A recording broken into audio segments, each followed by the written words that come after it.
क्योंकि देखिए चैप्टर ना पूरा का पूरा थ्योरेटिकल है, तो आप इसके थ्रू भी ऐसी चीजें देख सकते हैं।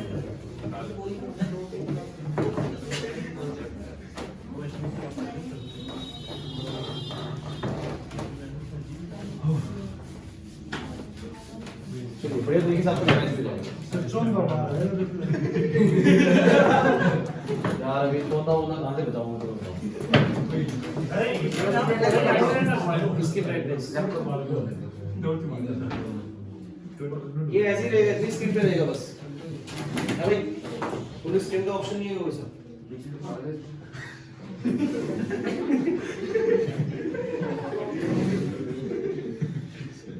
और जूम कर ले सर जूम कर लो और नीचे कर लेना उसे।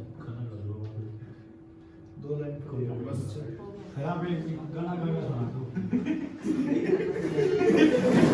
देखिए सबसे पहली जो चीज है सरफेस केमिस्ट्री चैप्टर जो आपने पढ़ लिए भाई, surface chemistry deals with the phenomena that occur at the surface of the interfaces. ये सब बातें आपको बताई जा चुकी है। जो चीजें सरफेस पे रहेंगी देखो वो एब्जॉर्प्शन है, और जो बल्क में जा रही है देखो अंदर वो एब्जॉर्प्शन है। थोड़ा क्या है, तो जो बल्क में पार्टिकल जाते हुए दिख रहे हैं वो किसका केस है बोलो, एब्जॉर्प्शन का। जो सिर्फ सरफेस पे रुक गया वो किसका केस है, एब्जॉर्प्शन का। ठीक है, ये सब बातें आपको बताई जा चुकी हैं, तो थोड़ा सा फास्ट चलूंगा मैं यहां से। फिर एब्जॉर्प्शन की और एब्जॉर्बेंट ये सब क्या बताई गई, डेफिनेशन बताई गई है, सही है। इसके बाद एब्जॉर्बेंट्स बताया गया आप लोगों को, फिर एग्जांपल्स बताए गए थे, बताए कि नहीं बताए गए थे एग्जांपल। फिर डिसऑर्प्शन बताया गया था कि रिमूव करना, है ना। इसके बाद एब्जॉर्प्शन और एब्जॉर्प्शन के बीच में कुछ डिफरेंसेस बताए गए हैं। आप रीडिंग करेंगे बुकलेट से इजीली समझ में आ जाएगा। चैप्टर में कोई न्यूमेरिकल वगैरह है नहीं, डायरेक्ट बस थ्योरी ही पढ़नी है। वो सारी थ्योरी मैं आपको कराता हुआ आ रहा हूं शुरू से, ठीक है ना। एक चीज हमने छोड़ी हुई बस इसमें से, वो बता दूंगा बाद में। सॉर्प्शन क्लियर हो चुका भाई, सॉर्प्शन क्या था, दोनों चीजें बस मैकेनिज्म और एब्जॉर्प्शन जो है ना, ये वाला कांसेप्ट छूटा होगा तुम्हारा। बाकी टाइप्स ऑफ एब्जॉर्प्शन कराया था, फिजिक्स ऑप्शन क्या किस ऑप्शन, इन दोनों के बीच का डिफरेंस क्या क्या डिफरेंस है, सारी बातें मैंने आपको बताई थी शुरू से लेकर एंड तक। अगर आपने वीडियो देखी है, ये क्लास देखी तो आपको पता होगा, देख लो सारे पॉइंट्स, ठीक है। ऐसे ही बताए गए थे। इसके बाद ये कुछ क्वेश्चंस हैं, प्रेशर का क्या असर पड़ेगा एब्जॉर्प्शन पे, सब आपको पता लग जाएगा, है ना। एब्जॉर्प्शन आइसोटोम याद है, जिसमें बताया गया था प्रेशर बढ़ने से अमाउंट ऑफ जो एक्सटेंट ऑफ एब्जॉर्प्शन है वो क्या हो जाएगा, ज्यादा। याद आ रहा है, जितना प्रेशर बढ़ेगा उतना एक्सटेंट ऑफ एब्जॉर्प्शन क्या हो जाएगा, ज्यादा। कहता है absorption relation between the amount of the substance absorb by the adsorbent and the gas pressure at constant temperature is called adsorption ratio। ये बेसिकली बताता है कि प्रेशर के साथ, गैस के ऊपर लगने वाले प्रेशर के साथ कितना गैस का अमाउंट एब्जॉर्ब होगा, इन दोनों के बीच में रिलेशन की बात करता है। तो ये वो सब चीजें मैं आपको बता चुका हूँ। लो प्रेशर पे x/m डायरेक्टली था, बोलो किसके, देखो p की पावर 1 के। हाई पे क्या हो गया बोलो, जब बहुत ज्यादा प्रेशर हो गया तो x/m डायरेक्टली हो गया p की पावर, मतलब इंडिपेंडेंट हो गया था कुछ दिन बाद, बताया था कि नहीं बताया था। ओवरऑल मिला के दोनों इक्वेशन का जो समराइज निकाला वो निकाला x/m डायरेक्टली टू p की power 1/n, where n is changing, n change हो जा रहा है, तो क्या हो रहा है बता दो, p की पावर 1 से लेके 0 हो जाती है, ठीक है। ये सारा प्रोसीजर आपको समझाया जा चुका है, यहीं तक आपको करना था, ठीक है। कर्व्स वगैरह मैंने आपको बता दिए थे, ये नहीं करना है। ये सारा देखो बुकलेट के अंदर क्या चक्कर है ना, बुकलेट पहले की बनी हुई है, बुकलेट के अंदर सारा दिया होगा जो नहीं भी आ रहा है, कटा हुआ भी दिया होगा, ये सारा नहीं करना, सीधा कहां पहुंचेंगे, कोलॉइड्स पे। बहुत बढ़िया तरीके से आपको चैप्टर को हटा दिया तुम्हारे, देखो सारा करते हैं, कितना सारा पढ़ते थे पहले बच्चे।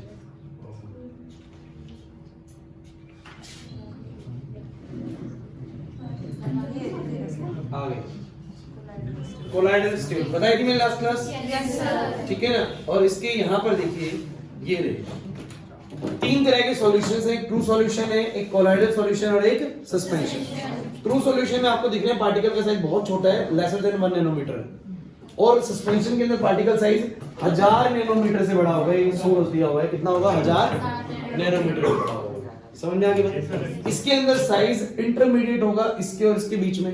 आपको बताया था इसके पार्टिकल क्या होते हैं, बड़े साइज होने के कारण नीचे सेटल, इसके घुले रहते हैं और इसके ना तो सेटल होते हैं और ना घुलते हैं। आपको बताया था इसका कारण क्या है, देखिए याद करिए जो लास्ट क्लास कराया है, ट्रू सॉल्यूशन के पार्टिकल्स ऐसे पार्टिकल होते हैं जो घुल जाते हैं सॉल्वेंट में, है ना, छोटा साइज होने के कारण। इसे सेटल नहीं होंगे, घुल जाएंगे तो भाई, जैसे चीनी पानी के अंदर प्रॉपर्ली क्या होती है, मिक्स होती है, सेटल नहीं होती।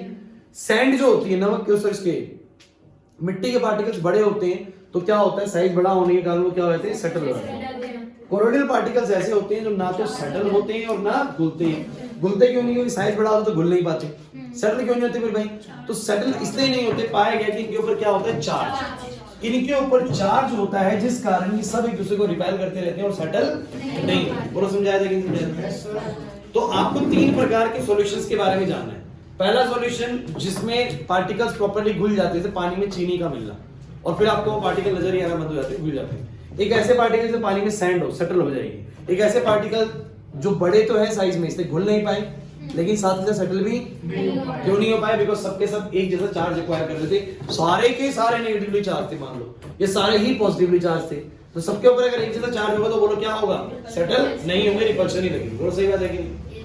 तो पक्का कोऑर्डिनेट ध्यान तक की बात समझ आ गई भाई। इसके आगे चलते हैं। इसके आगे मैंने आपको सबसे पहले बात करी थी कि चार्ज कैसे आता है। देखो ये रहा ट्रू सॉल्यूशन, सस्पेंशन और कोऑर्डिनेट सॉल्यूशन के बीच का डिफरेंस बताया था ना। साइज है, ये रहा साइज, देखो यहाँ पर ऐसे दिया हुआ है। फिर आपको बताया गया कि ऑर्डिनरी फिल्टर पेपर से पास हो जाएगा, मेम्ब्रेन से पास हो जाएगा, ये एनिमल मेम्ब्रेन से पास नहीं हो पाएगा सस्पेंशन जो है, और ना ही ऑर्डिनरी फिल्टर पेपर से। लेकिन ये एनिमल मेम्ब्रेन से पास नहीं हो पाता, ऑर्डिनरी फिल्टर पेपर से पास हो जाता है। बोलो बताया था कि नहीं बताया था? ये घुल जाता है, ये नहीं घुलता, ये ना घुलता है ना इंटरमीडिएट लिखा था। देखो solutions which contain particles of intermediate size fix किए रहते हैं, ये सब मैं एक्सप्लेन कर चुका हूं आप लोगों को। देखो लिखा भी है नोट में, it means colloidal solutions are intermediate between true solutions and suspensions. समझ में आ गई बात? अब मैंने ये सारी चीजें भी बीच में छुड़वाई और मैं आपको सीधा ना चार्ज वाले पॉइंट पे ले गया। देखिए करेंगे सारा, लेकिन पहले ना चार्ज वाली बात जाननी जरूरी होती है। मेरे हिसाब से सीक्वेंस थोड़ा सा गड़बड़ है, तो मैं पहले चार्ज ही करता हूं हमेशा। तो चार्ज पे आते हैं,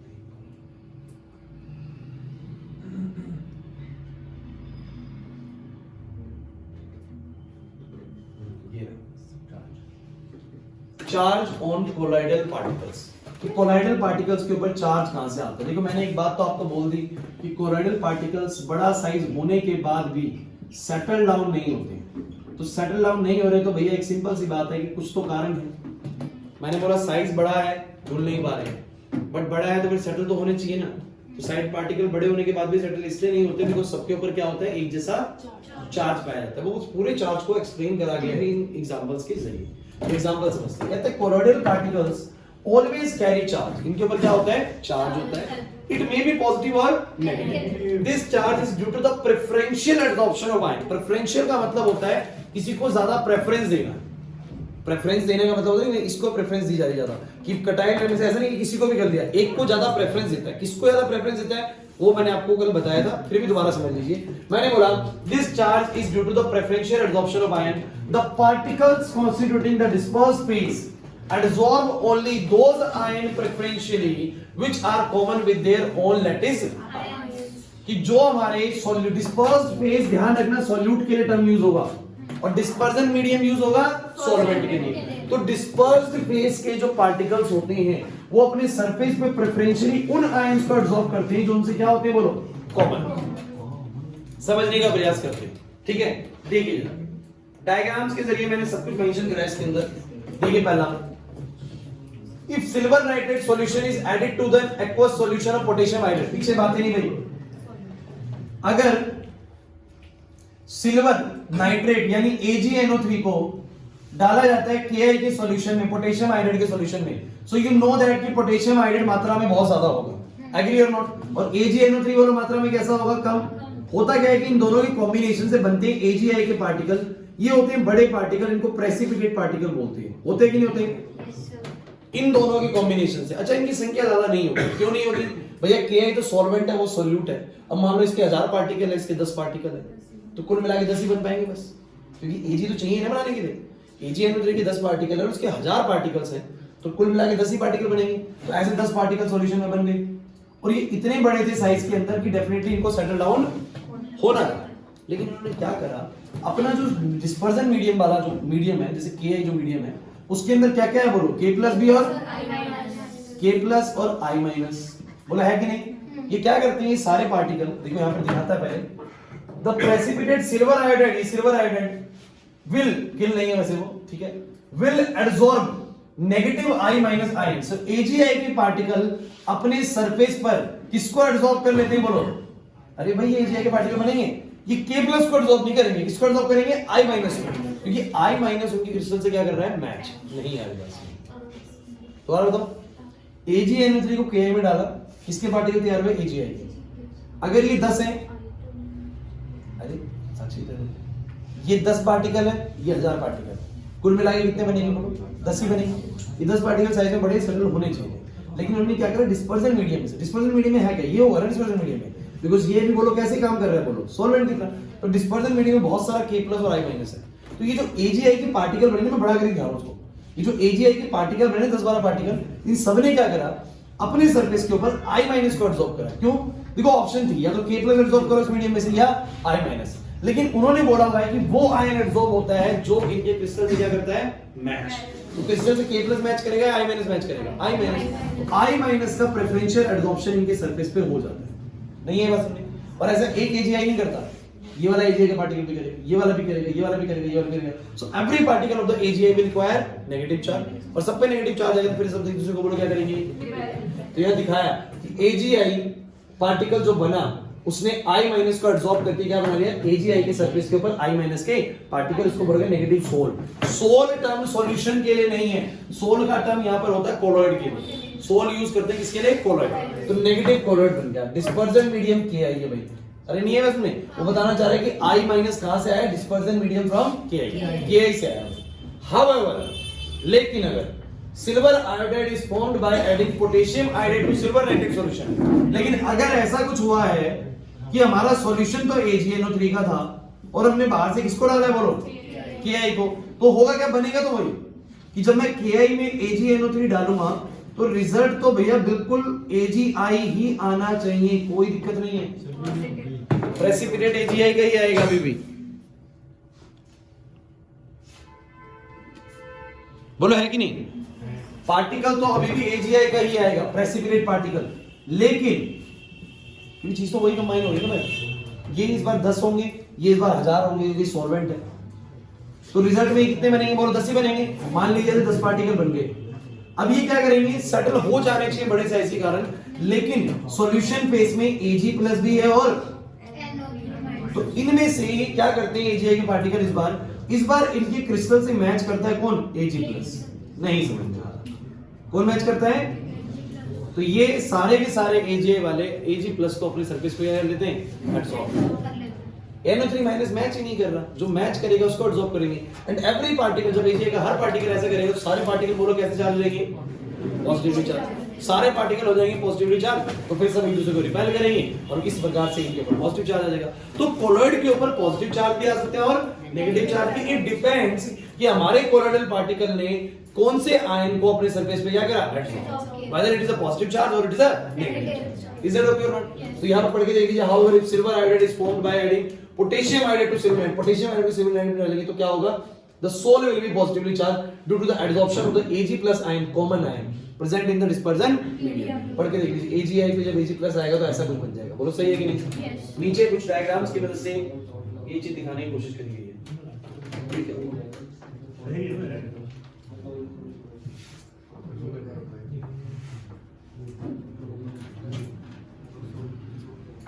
बोलो आई कि नहीं बात समझ में? ये देख लीजिए, AgI के ऊपर I माइनस आ गया, AgI के ऊपर इधर I प्लस आ गया, लेकिन डायग्राम गलत है। सुनिए, क्या इस बोर्ड पे देखिए, बड़ा इंपॉर्टेंट है। हाँ, अभी 4 के बाद डॉट आगे तो क्या होगा? क्या? इस 4 के बाद डॉट आगे तो सॉल्यूशन मैं समझा नहीं अब क्या ये बोल रहे हो। AgI माइनस सोल लिखा हुआ है, सोल के बाद फुल स्टॉप लगा दे तो फुल स्टॉप लगा देते हो तो सॉल्यूशन बोला जाएगा उसको बेसिकली। इसको सिर्फ SOL ही लिखते हैं, सोल ही लिखते हैं इसको हमेशा। अब मेरी बात सुनो, ये डायग्राम में एक्चुअली मिसप्रिंट हो रहा है इसके अंदर, ठीक है ना? क्या एक्चुअली है इसमें सुनिएगा। आप लोगों को पहले वाले केस में क्या समझ में आया था कि AgI के सरफेस के ऊपर क्या आ गया? I माइनस, यहाँ से I माइनस आ गई, बच कौन से आएंगे? K plus. तो मैंने आपको क्या बोला था K प्लस कहीं ना कहीं I माइनस के डायरेक्शन में है कि नहीं? तो K प्लस क्या करता है, इसके चारों तरफ क्या कर लेता है बोलो? अरे लेयर बना लेगा नहीं बना लेगा? नहीं आ रही बात समझिए भाई। I माइनस तो जो है वो तो चला गया इसके ऊपर, सरफेस के ऊपर। K प्लस जो है I माइनस के डायरेक्शन में चारों लेयर बना लेगा ऐसे करके। ये वाली जो अंदर वाली लेयर होती है फिक्स लेयर होती है, ये फिक्स लेयर होती है, और ये जो बाहर वाली लेयर होती है क्या होती है? Mobile layer. इसको मोबाइल लेयर बोलते हैं। नहीं आ रही बात समझ में? इस केस में क्या होगा? इस केस में AgI ने Ag प्लस को एब्सॉर्ब कर लिया, लेकिन NO3 माइनस तो बहुत सारे हैं ना सॉल्वेंट में। अरे मेन तो सॉल्वेंट क्या है ना, तो AgI ने क्या करा? Ag प्लस को एब्सॉर्ब कर लिया अपने सरफेस के ऊपर। क्या बच गया बोलो? बहुत सारे NO3 माइनस चारों तरफ मंडराते रहेंगे भैया ऐसे। ये गलती हो रही है बुकलेट के अंदर, ठीक है वो करा लेंगे उसमें। NO3 माइनस और NO3 माइनस। इसलिए इसके स्ट्रक्चर को, कोलोइडल स्ट्रक्चर को डबल लेयर स्ट्रक्चर भी कहा जाता है। समझ में आ रहा है डबल लेयर स्ट्रक्चर क्यों कहा जाता है? ठीक है, ऐसे नीचे एक और एग्जांपल दिया हुआ है, इस एग्जांपल को भी आप प्रैक्टिस करेंगे इसी तरीके से जैसे मैंने बताया गया। बोलो आएगी नहीं आएगी? कौन सी कोर्स से रहते हैं सर ये? आयनिक अट्रैक्शन है बस, प्लस माइनस के अट्रैक्शन। ठीक है, अच्छा इसके बाद आया देखो दोबारा से यहां पर क्या दिया हुआ है कि AgI के सरफेस पे कौन आया बोलो? I minus. ये किसकी लेयर है बोलो? Fixed layer. और I माइनस के चारों तरफ कौन घूमने लग गए बोलो? K plus. ओ ये चला गया बीच में से, कहीं सोचो कहां गया? समझ रहे बात को? यहीं रह गए। K प्लस सरफेस पे आया तो वो कौन सी लेयर होती है? Mobile layer. और जो K प्लस बाहर घूम रही है मोबाइल लेयर है, और जो I माइनस चिपका हुआ था वो क्या थी बोलो? Fix layer. तो कुछ ऐसा लिखते हैं प्रेजेंटेशन, कभी-कभी हो सकता है एग्जाम में आपको वो ऐसे लिख के दे दे कि AgI is a colloid and ऐसे ऐसे बना के लिख देगा I माइनस और K प्लस ऐसे लिख देगा। तो इसका प्रेजेंटेशन का मतलब है कि AgI की कोलॉइड पार्टिकल है, I माइनस उसके सरफेस पे क्या है बोलो? एडसॉर्ब है, और K प्लस किसकी बोलो क्या है? मोबाइल लेयर है। पूछेगा बताओ जरा, ये देने के बाद पूछ दे बताओ जरा कि आपका डिस्पर्जन मीडियम यानी आपका सॉल्वेंट का फार्मूला बताओ। सॉल्वेंट क्या है? सॉल्वेंट होगा K प्लस और I माइनस का कॉम्बिनेशन, बोलो क्या बनेगा? Ki। एक आयन एब्सॉर्ब होकर और एक बाहर है। नहीं है क्या सुनने? तो ये प्रेजेंटेशन आपको पता होना चाहिए। दूसरे वाले में क्या हुआ था? AgI के सरफेस के ऊपर Ag प्लस की फिक्स लेयर आ गई थी और NO3 minus as a mobile layer आ गया था। बोलो सही है कि नहीं? नहीं आ रही बात समझ? इस तरह के अरेंजमेंट को, चार्जेस के इस तरह के अरेंजमेंट को बोला जाता है Helmholtz double layer. Helmholtz double layer. Double layer क्यों? आप बोल देते हैं कोलोइडल पार्टिकल के ऊपर जो ये दो लेयर्स होती हैं, एक फिक्स लेयर और एक मोबाइल लेयर, इसी तरह के कॉम्बिनेशन को हम बोलते हैं Helmholtz double layer. So what is Helmholtz double layer? Clear है कि नहीं है ये बात समझ? व्हाट इज जेटा पोटेंशियल और इलेक्ट्रोकाइनेटिक पोटेंशियल? ये बड़ा साधारण है भाई। आप मुझे एक बात देखिएगा, पोटेंशियल आप लोगों ने फिजिक्स में क्या पढ़ा था कि अगर दो चार्जेस के बीच में कुछ डिफरेंस हो, एक हाई पोटेंशियल प्लस पे और एक माइनस पे, तो ऑब्वियसली बात है इन दोनों के बीच में कुछ ना कुछ पोटेंशियल डिफरेंस होगा। जैसे कि एक डैम में बहुत सारा पानी भर दिया, हाई पोटेंशियल पे हो गया, दूसरा एंड हमारा पानी है लो पोटेंशियल पे होगा, तो पोटेंशियल डिफरेंस होगा कि नहीं होगा? फिजिक्स में आप जानते हैं एक एंड प्लस पे हो, एक एंड पूरा माइनस पे हो, तो प्लस वाला हाई पोटेंशियल और माइनस वाला। तो भैया एक बात बताइए, जो मैं अभी आपको करवा रहा था, ध्यान दीजिएगा,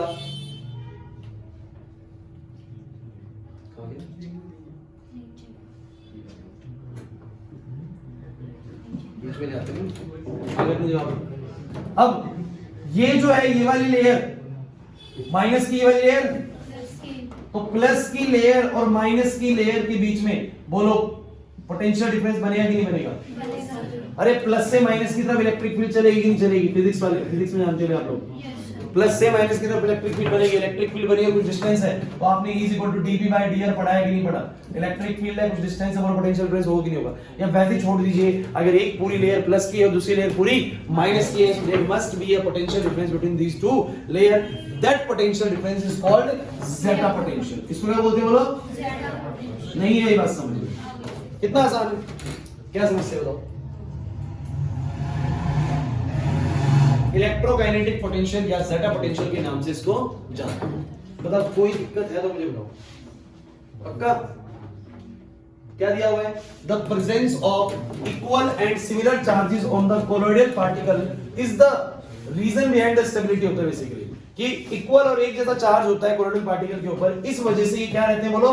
बने रहते हैं सॉल्यूशन में, because the repulsive force between the charged particle having same charge prevent them from coalescing or aggregating। उनके ऊपर एक जैसा चार्ज उनको इकट्ठे होने से क्या करता है?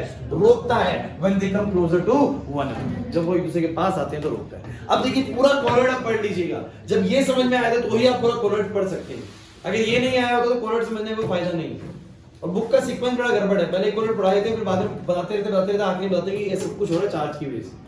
तो हमने पहले ही पढ़ लिया कि जो भी कारण है, जो इसके बने रहने का कारण है वो क्या है बोलो, चार्ज। और चार्ज आता कैसे है? तो ये पार्टिकल अपने ही सॉल्वेंट मीडियम में से किसी आयन को अपने सरफेस पे क्या कर लेते हैं, एब्जॉर्ब, जो इनसे मैच करता है। हो सकता है पॉजिटिव वाला आयन मैच करता है, हो सकता है नेगेटिव वाला, उसके अकॉर्डिंगली ये चार्ज शो करते हैं। और इसी कारण से ये सेटल डाउन नहीं है, नहीं पल्ले पड़ा। इजी है कि नहीं बताओ? बिल्कुल, मतलब कुछ भी इसमें ऐसा कुछ मुश्किल जैसा नहीं रहना चाहिए मेरे हिसाब से। ठीक है, थोड़ा पीछे चले, चलिए अब थोड़ा पीछे आए, यहाँ देखिए मैं थोड़ा सा इसको आगे पीछे से कराता हूँ, लेकिन कराऊंगा सारा, लेकिन थोड़ा सा मैं ये चैप्टर जो है ना बीच बीच में से आगे पीछे से कराता हूँ। जैसे कि मैंने आपको पहले चार्ज करा दिया, अब मैं यहाँ से शुरू होऊंगा प्यूरिफिकेशन से और एंड तक जाऊंगा चैप्टर में, और फिर दोबारा वापस आऊंगा प्यूरिफिकेशन से। थोड़ा सा बीच का कुछ पोर्शन छूटा हुआ जो कोलॉइड और प्यूरिफिकेशन के बीच में, कोलॉइड्स और प्यूरिफिकेशन के बीच में है actually types of colloids, macromolecular colloids, molecular lyophobic colloids, lyophilic colloids, वो मैंने नहीं बताया, मैं सीधा प्यूरिफिकेशन पे आया क्योंकि चार्ज की बात चल रही है, वो यहीं से शुरू हो जाएगी और यहाँ से एंड तक जाऊंगा। समझिए पहली बात, चैप्टर जो है दो भागों में बटा हुआ था। पहला सेक्शन जब आपने पढ़ा था उसमें आपने पढ़ा what is surface chemistry, what is absorption, what is absorption, कितना इजी था। What is physical absorption, what is chemical absorption, and then absorption isotherms, ये तीन बातें पढ़ी। एब्जॉर्प्शन क्या है, ये सब बातें पढ़ ली। फिर फिजिकल एब्जॉर्प्शन, केमिकल एब्जॉर्प्शन का डिफरेंस पढ़ लिया। फिर आपने पढ़ लिया एब्जॉर्प्शन आइसोटॉर्म, तीन चीजें पढ़ ली। पहला पार्ट खत्म। सेकंड पार्ट शुरू हुआ, पहली क्लास आपको बताया गया व्हाट इज कोलॉइड। तो कोलॉइड बताने के लिए दो चीजें और बताएगी साथ में, ट्रू सॉल्यूशन और सस्पेंशन। अगर आपको वो समझ में आ गया तो कोलॉइड भी आपको समझ में आ गया होगा इजीली, ऐसी कोई समस्या नहीं है। फिर आपको बताया कि कोलॉइड की स्टेबिलिटी का कारण क्या है। तो क्या कारण था कोलॉइड की स्टेबिलिटी का? उनके ऊपर जो चार्ज है वही उनकी स्टेबिलिटी का बोलो क्या है, कारण है। कोलॉइड्स के ऊपर रखा हुआ चार्ज ही उनकी स्टेबिलिटी का कारण है। और वो चार्ज आता कहां से है बोलो, ये वाली बात समझ में आएगी यही? अरे कोलॉइड भी चार्ज आता कहां से, ये बात समझ में आएगी? ठीक है, अब चार्ज के बाद आते हैं प्यूरिफिकेशन पे। अब ये बहुत जरूरी मुद्दा है भाई, बहुत अच्छे से समझना। चैप्टर इतना इंटरेस्टिंग है ना कि अगर आपको एक बार कोलॉइड पकड़ में आ गया ना तो ये चैप्टर दोबारा पढ़ने की जरूरत नहीं पड़ती है, सब कुछ याद ही रहता है हमेशा के लिए। अब प्यूरिफिकेशन की बात करते हैं। देखिए क्या है, देखिए किसी ने आपसे कहा कि मुझे AgI के कोलोइडल पार्टिकल चाहिए, मुझे AgI के कोलोइडल पार्टिकल चाहिए। आपने कहा ठीक है हमारे पास है, ये रहे AgI के कोलोइडल पार्टिकल। अब समझिए, if you want the particles of AgI as a colloidal particle, तो मेरे को सिर्फ AgI चाहिए, उसके साथ में कुछ और नहीं चाहिए। आपको पता है AgI के साथ में ये प्लस वाले आयंस भी आएंगे, और इस प्लस के साथ साथ डिस्पर्जन मीडियम में जो दूसरे वाले आयंस घूम रहे थे, यानी मान लीजिए NO3 माइनस, या मान लीजिए नेगेटिव वाला, अगर मैं कोलोइड ले रहा हूं तो नेगेटिव वाला था, नेगेटिव वाले में क्या था बोलो, AgI के ऊपर क्या थे बोलो, I माइनस, ये वाले पार्टिकल थे, और चारों तरफ कौन घूम रहे थे बोलो, K प्लस। मुझे पता है कि मेरे कोलोइडल पार्टिकल पूरी तरीके से प्योर नहीं है। प्योर का मतलब क्या होता है, जैसे कि दुकान पे आप चीनी लेने गए तो आपको चीनी ही चाहिए, चीनी के साथ कोई भी और मटेरियल, चावल, बूरा, कुछ भी उसमें डला हुआ, तो मेरे लिए क्या है वो इम्प्योरिटी है। तो वैसे ही अगर मैं AgI का पार्टिकल लेने गया हूं, भले ही AgI का पार्टिकल लेने के लिए गया हूं, तो ये बाकी की चीजें जो है मेरे लिए I माइनस सरफेस पे लगा हुआ है, K प्लस चारों तरफ घूम रही है, ये सब मेरे लिए क्या है बोलो, impurity. We just want AgI as a colloidal particle। लेकिन फिर एक समस्या बताई इन्होंने कहा देखो भाई इम्प्योरिटी साथ में रखनी पड़ेगी, ये I माइनस तो साथ में इसके रखना ही पड़ेगा, क्योंकि अगर आपने AgI के सारे पार्टिकल पे से इस I माइनस को हटा दिया, किसने कहा मुझे इम्प्योरिटी साफ करके दो, अगर क्या चलो K प्लस तो मोबाइल ले रहे थे जो हट जाएगी, लेकिन जो ये I माइनस, अगर आपने सारा I माइनस हटा दिया तो एक समस्या आएगी कि अगर सारे AgI के पार्टिकल के ऊपर से उनके ऊपर का चार्ज हट गया तो बोलो क्या वो कोलोइड रह पाएंगे? फिर तो कह रहे हैं सस्पेंशन बन जाएगा। आप लेने आए थे कोलोइडल पार्टिकल, बट आपको मिलेगा सस्पेंशन पार्टिकल। बात समझिए, ये जो चार्ज इनके सरफेस पे लगा हुआ है ये क्या है बोलो, ऐसा इम्प्योरिटी है, बट इस इम्प्योरिटी को हटाना भी हमारे लिए हानिकारक है। अगर रखते हैं तो बोलो क्या है, इम्प्योरिटी, और हटा देते हैं समस्या ये है कि फिर कोलोइड ही नहीं रहेगा, सारे पे सबके ऊपर चार्ज हट जाएगा तो क्या होगा बोलो, अभी आपको पढ़ाएंगे इस चैप्टर के अंदर कि चार्ज को हटाने के क्या तरीके हैं, कि ये माइनस कैसे हट सकते हैं, इसके अभी सिखाएंगे पूरी तरीके से कैसे हटा सकते हैं, फिर वो सस्पेंशन में बन जाते हैं। उसका टॉपिक है पूरा कि हम क्या इन कोलोइडल पार्टिकल को सस्पेंड करा सकते हैं, बिल्कुल करा सकते हैं, तेरा सम वे जिससे इसका चार्ज खत्म कर देते हैं, और चार्ज खत्म करने के बाद ये क्या हो जाते हैं, सेटल डाउन हो जाते हैं। तो अभी तो बात ये है, अभी बात करें प्यूरिफिकेशन की, तो कहा गया प्यूरिफिकेशन क्या करना चाहते हैं, मतलब कि ये जो इलेक्ट्रोलाइट के पार्टिकल सरफेस पे आए हैं, इन पार्टिकल को हम हटाना चाहते हैं। समझ में आ गई बात? लेकिन कहता है भैया चलिए हटा लीजिए, बट पूरी तरीके से मत हटाइए, थोड़ा बहुत चार्ज इसके सरफेस पे बने रहने दीजिए। अगर आपने पूरा इंप्योरिटी हटाने की कोशिश करी, सोचा पूरा प्यूरिफाई कर दूं, सारे चार्जेस इसके सरफेस से हटा दूं, तो आप ये पाएंगे कोलोइडल ही एग्जिस्ट नहीं करेगा, फिर तो ये सस्पेंड हो जाएगा, सस्पेंशन बन जाएगा। तो कहता है प्यूरिफाई करिए बट एक रिक्विसाइड अमाउंट तक। रिक्विसाइड का मतलब एक रिक्वायर्ड अमाउंट तक ही करिए, बस ज्यादा मत करिए, ये दिक्कत में आ जाएंगे। तो क्या बोलते हैं देखो, colloidal solution when prepared contain excessive amount of electrolytes. Electrolytes ही तो है ये, अरे भैया ये I माइनस K प्लस क्या है बोलो, इलेक्ट्रोलाइट्स। तो जब ये बनाए जाते हैं तो इनके ऊपर बहुत ज्यादा मात्रा में इलेक्ट्रोलाइट्स होते हैं and some other soluble impurities, while the presence of the traces of electrolyte is essential. बड़ा इंपॉर्टेंट पॉइंट है, बट इन इलेक्ट्रोलाइट की प्रेजेंस एसेंशियल है, जरूरी है for the stability of the colloidal solution. बोलो सही कह रहे हैं कि नहीं कह रहे? अरे इसी के कारण तो वो टिका हुआ है, चार्ज के कारण। अगर चार्ज ही हट गया तो वो खत्म, उसकी एग्जिस्टेंस ही खत्म हो जाएगी। साक्षी बात समझ में आ रही है? हाँ निखिल बोलो। सब ये अलग अपनी फिक्स होगी ना कि इसको इतना ही क्यों साइड कर सकते। हाँ बिल्कुल, अगर उसके बाद उससे ज्यादा कर दिया तो क्या हो जाएगा, सेटल डाउन हो जाएगा। हाँ तो फिलहाल तो हम ये मान के चलते हैं बस कि इनको हटाएंगे, लेकिन ज्यादा नहीं हटाएंगे। देखो बताता भी है, लार्जर क्वांटिटी अगर आपने बहुत ज्यादा हटाया तो ये क्या हो जाएगी, कोगुलेट। कोगुलेट करने का मतलब प्रेसिपिटेशन से ही है, पूरी तरीके से प्रेसिपिटेशन ही इसका मतलब होता है। कोगुलेशन या प्रेसिपिटेशन दोनों एक दूसरे के सिनोनिम मान सकते हैं आप। तो कोगुलेट हो जाएंगे या प्रेसिपिटेट हो जाएंगे। इज दैट ओके और नॉट? इसके बाद it is therefore it has to be removed to a requisite amount. हटाना है बट एक रिक्विसाइट अमाउंट तक हटाना नहीं है, बस समझे, रिक्वायर्ड अमाउंट तक कि जहां तक आपका काम चल जाए और ये सेटल भी हो। इज दैट ओके और नॉट? इसके बाद आता है नीचे the process of used for reducing the amount of impurities to a requisite minimum is known as purification of colloidal solution. Purification के मेथड शुरू करते हैं। पहला मेथड है डायलिसिस। डायलिसिस मेथड ये बेसिकली छलने टाइप का मेथड है। जैसे कि सुबह सुबह आप चाय जो छानते हैं वो भी एक तरह का डायलिसिस ही है। उसमें आप एक तरह की मेम्ब्रेन का यूज कर रहे हैं, एक तरह की छलनी का यूज कर रहे हैं। उसमें चाय पत्ती ऊपर रहती है, अदरक ऊपर रहती है, इलायची ऊपर रहती है, बाकी सब छलके नीचे रहते हैं। यही तो होता है। डायलिसिस भी कुछ उसी तरह का प्रोसेस होता है। इसमें क्या करते हैं, प्रोसीजर समझने की कोशिश करना, ध्यान से। समझ में आ रहा है कि नहीं आ रहा, पहले बताइए। ये क्या करते हैं, अच्छा करने क्या, टारगेट पता है हमारा? टारगेट है कि कोलोइडल पार्टिकल के ऊपर जो चार्ज चिपका हुआ है, जो उसके चारों तरफ घूम रहा है, इन चार्जेस को कम करने की कोशिश करते हैं। तो हम क्या करते हैं, हम एक फ्रेश वाटर लेते हैं और इस फ्रेश वाटर के अंदर हम एक पोटली डालते हैं। ये पोटली जो होती है, इस पोटली में कोलोइडल सॉल्यूशन डाल देते हैं, कोलोइडल पार्टिकल डाल देते हैं। समझना बड़ा आसान है। और बाहर क्या है, फ्रेश वाटर, फ्रेश वाटर। अच्छा अब मेरी बात को जरा ध्यान सुनना कि जो AgI का पार्टिकल होता है ना आपके पास, जिसके ऊपर ये माइनस माइनस करके पार्टिकल लगे हुए होते हैं, एक्चुअल पिक्चर पार्टिकल की यही है। ध्यान से लेना, कितना इजी है ना, मतलब आपको चैप्टर ना साथ ही पूरा याद हो जाएगा। सही है, ऐसे कुछ है भाई साहब? AgI के सरफेस के ऊपर I माइनस चिपके हुए, कहां से आए आपको पता है, मीडियम से आए हैं, सब सिखा चुका हूं पहले। और K प्लस काउंटर एंड बाद वाले हैं जो बाद में उसके अट्रैक्शन में लगे हुए हैं। अच्छा अब ये क्या होता है, जो AgI का पार्टिकल होता है, ये होता है कोलोइडल पार्टिकल। ये होता है कोलोइडल पार्टिकल। साइज में कैसा होता है, बड़ा, लार्ज साइज पार्टिकल। और इसके चारों तरफ जो ये आयंस लगे हुए हैं ना बच्चों, ये जो आयंस लगे हुए हैं, इनको बुलाते हैं क्रिस्टलोइड पार्टिकल्स। इनको क्या बुलाते हैं, क्रिस्टलोइड पार्टिकल। और इनका साइज कैसा होता है, छोटा साइज होता है, स्मॉलर साइज। इसीलिए मैं बना भी उस प्रेजेंटेशन में रहा हूं AgI बड़ा और कंपैरेटिवली बाकी चीजें कैसे बना रहा हूं, आयंस में छोटा। देखिए जो बाहर आयन लगे हुए हैं, इनको या तो इलेक्ट्रोलाइट बुलाते हैं या क्रिस्टलोइड बुलाते हैं। और जो ये AgI है वो क्या है बोलो, कोलोइड है।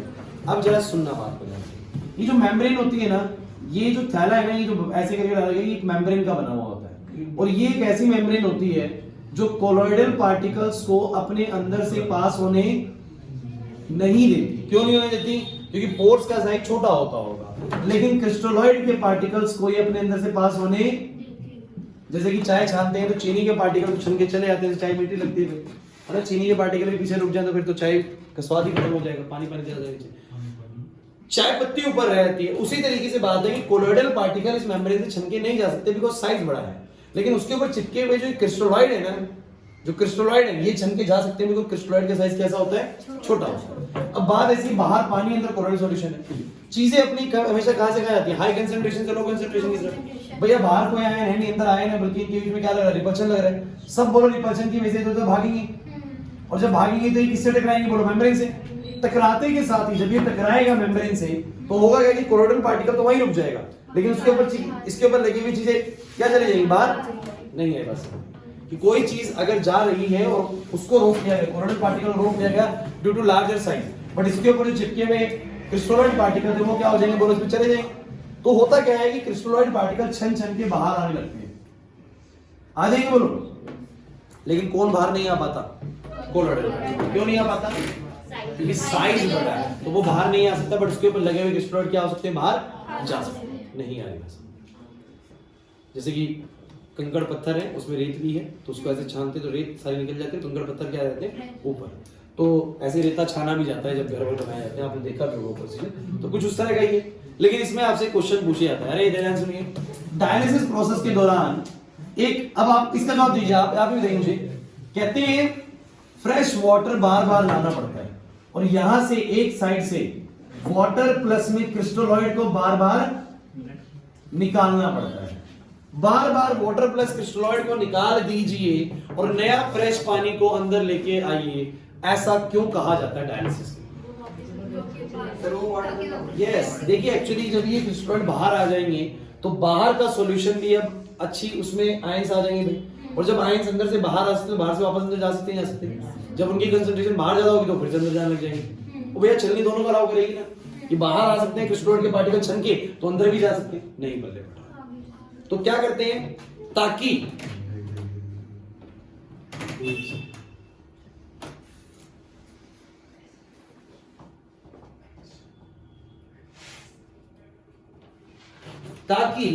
कोलोइडल के जो क्रिस्टलोइड के पार्टिकल हैं ये वापस ना जा सके, वापस बैक एंट्री ना कर सके, इसको रोकने के लिए हम क्या करते हैं, पानी और क्रिस्टलोइड जो बाहर आया था उसको वापस निकाल देते हैं, फ्रेश वाटर की वजह से एंट्री कर देते हैं, फिर छन के बाहर आता है, फिर पानी बाहर निकालते हैं, फिर यहाँ पानी जाते हैं। इस प्रोसेस को क्या कहा गया है, डायलिसिस। समझ में आया कि नहीं आया? डायलिसिस अब पढ़ लेते हैं फटाफट से, इसका डायग्राम भी शायद मैंने दिया हो, ठीक है, ये वाला डायग्राम है डायलिसिस का, देखिए कुछ नहीं इसमें भी फिलहाल। डायलिसिस एक पोटली है, पोटली से छन के जाएंगी चीजें, पढ़ के बताइए देखो क्या दिया हुआ है, द प्रोसेस ऑफ, क्या लिखा हुआ है, the process of separating the particles of colloid from those of the crystalloid by means of the diffusion through a suitable membrane।